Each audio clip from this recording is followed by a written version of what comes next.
He was searching for big box PC games at a local secondhand bookstore. What he found was 21 metal albums he had never heard before. This is Thrift Blast.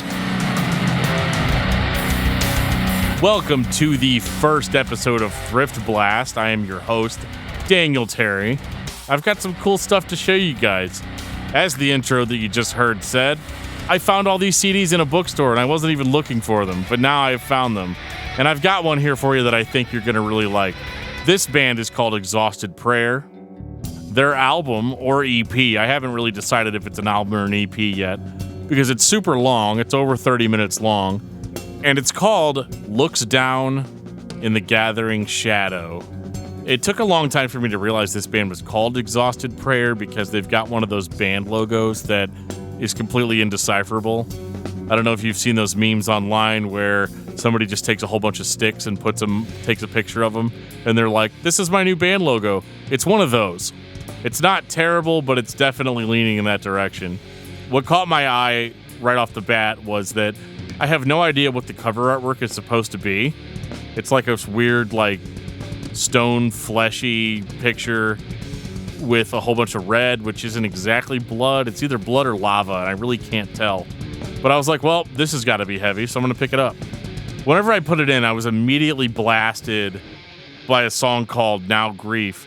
And the thing that I thought was the most interesting about it was that it starts off almost emo sounding, like one of those dark screamo records from the mid-90s. And I was like, I don't know how this is going to go, because I bought it because I thought it was going to be death metal, just based on the logo alone. I wasn't entirely incorrect. It's straight up death metal, but it's very, very progressive. It has kind of a early metalcore sound to it, but with a lot of death metal influences. And the only thing that I can really compare it to is something like the old Underoath, like the Active Depression, where it's equal parts deathcore, but also has a lot of death metal elements to it. And that's one of the first things that attracted me, was that the vocals are super guttural, like indecipherable. Like Joe would call it mashed potato mouth. You can't understand a goddamn thing this guy's saying, and that's what I love about it. He does a lot of the deep guttural vocals and a lot of high-pitched shrieks. But the music itself is probably the most interesting thing about it, in that they're playing metalcore, or at least old school metalcore with death metal, but it's very progressive. Like, they have no problem making the songs melodic when they need to. And, you know, speaking of the vocals really aren't overpowering it at all. These songs kind of go into a lot of different soundscapes, and I think that's really cool because the vocals aren't overpowering all of it. You really get to let the songs breathe and kind of get an idea of where they're going to go. And it's kind of disappointing that the album's only like 5 songs, because I think if these guys had continued, and I don't know if they did or not, I know nothing about the band, and that's kind of the whole point of this. And I would say, you know, if I would give this a thumbs up or a thumbs down for being a thrift release, I give it a total thumbs up. I think it's fucking awesome. And I really hope that the other 21 albums are close to this. So I would definitely recommend this to people that are fans of, like, the super old Underoath albums, or even just death metal in general. Don't let the metalcore thing that I said detract you. If you're only into death metal, I think you're going to find this enjoyable in kind of an Opeth sort of way. And so that's definitely a thumbs up for me. This is one of the best ones out of the whole lot. The next one that I picked up was from a band called Autumn Twilight. And I wasn't really sure what to think about it, because it's got kind of a gothy type of cover, like there's a cathedral on it. And the album's called As Light Suffers Colors, which just kind of comes off a little weird to me, because I'm not really sure if that's like a translation error or if it was just an awkward title. Looking at the back of it, you get a totally different vibe. It almost looks industrial just with the font, almost like that mid-90s industrial nu metal. So like, looking at this, I was like, I don't really know what to think about this. I'm gonna have to just listen to it. I popped it in and was pleasantly surprised. You have a full-on intro track, which is very atmospheric.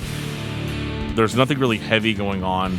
It's just a kind of a lot of noodly guitar work, which I think is cool, but it still gave me no idea as to like what this record actually sounded like. So whenever you move into the song Alienation, that's where you start getting more of an impression of what kind of band this is. So they start off with kind of a little bit of a chug. And that's the first thing that I noticed, is that these guitars sound like they were plugged directly into a MacBook and recorded, because they lack a lot of the chunk that I think the band was intending with it.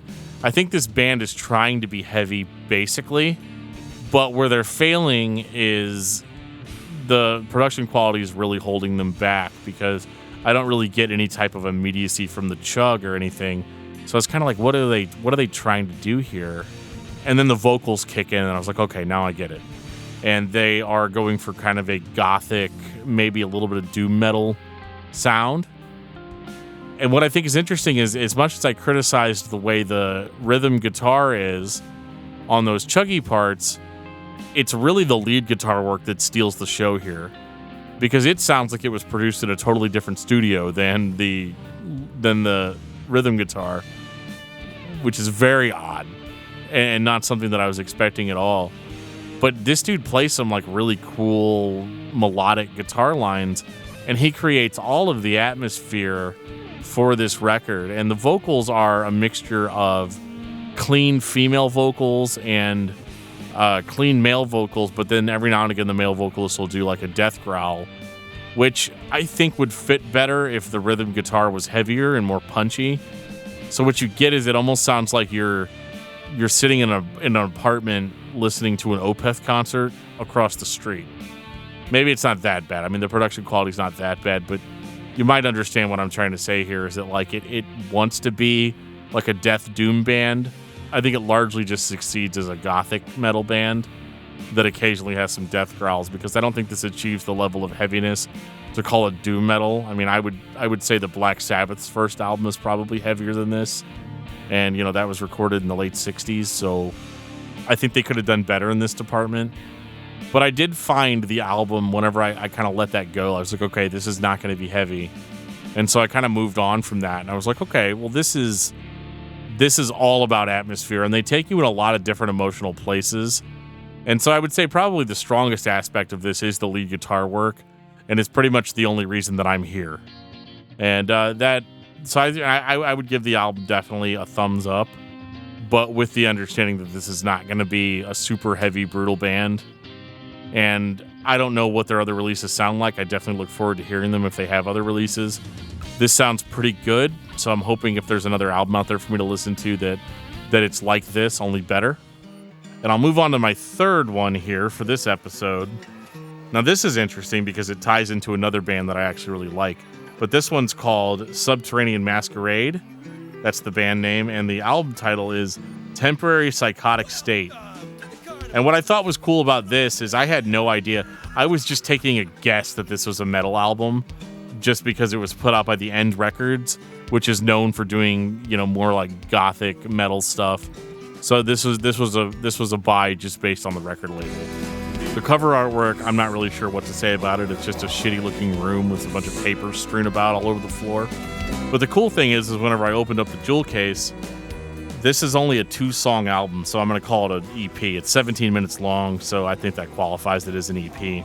But when you open it and take out the disc is actually a mini disc, but it's the same size as a regular CD, and the mini disc side of it is the only part that has data on it, and the rest of it is just clear plastic, which I thought was kind of cool. I didn't really see that too often. I know around this time, a lot of bands were putting out, like early 2000s, so this was 2004.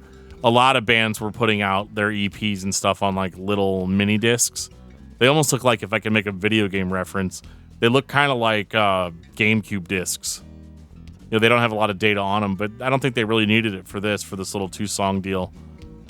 Putting it in, I really didn't know what to expect because I didn't realize that they had a connection to November's Doom. The lead vocalist on this album is Paul Kerr, who is also the lead singer of the band November's Doom, who I'm a huge fan of. And I thought I recognized that right away. And this starts off not how you would expect, especially if you know that going in, that it's the guy from November's Doom, because it's very acoustic starting off and doesn't get heavy until about 7 or 8 minutes into the first song. And he sings in that kind of like slower, melancholy, doom metal sort of voice. And it sounds cool. They have a lot of weird instrumentation on this album. And I kind of came away from it like not really knowing how to feel because it's so brief. It's only about, like, with it being 17 minutes long, I don't really get a strong impression of what direction they were trying to go into. I feel like if this had been a full length, they could have fleshed it out better. And I'm definitely going to look into more albums by this band because I don't think this is the only release that they had. But as a first impression, I'm definitely intrigued. I'm not sure if it's something that I'm going to love. I mean, I definitely like it when the songs get heavier and he goes into more of the death vocals. But all this acoustic stuff, I'm not sure if I'm on board with yet. But it's definitely interesting if they have other releases to hear what those sound like in comparison to this. I don't know if this is like par for the course for this band or if this is like a weird side street that they went down. But it's definitely cool. It's definitely a lot of fun. I mean, I'll give it a thumbs up for sure. Just because like I already know people that I can count on my hand that like they would like this. So it's not performed badly. It's not weird. But I can assure you to tease future episodes of Thrift Blast that I definitely got some albums that I didn't like. I kind of started with the ones that I liked. So spoilers ahead. The next episode's probably not going to be as positive as this one. That's all I have for you for this episode of Thrift Blast. If you're a Patreon subscriber for Discography Discussion, you've already heard this. Please let us know in the comments, send us messages, whatever you have to do to let us know if you like this series. We've had a lot of fun doing it. We've been talking about doing it for a long time, and I'm glad to be able to finally get it out for you guys. Just leave us a comment. Let us know what you think of this series and if you want us to do stuff like this in the future. And we appreciate it. We will see you guys next week on Thrift Blast. I'm lying here, watching in silence the process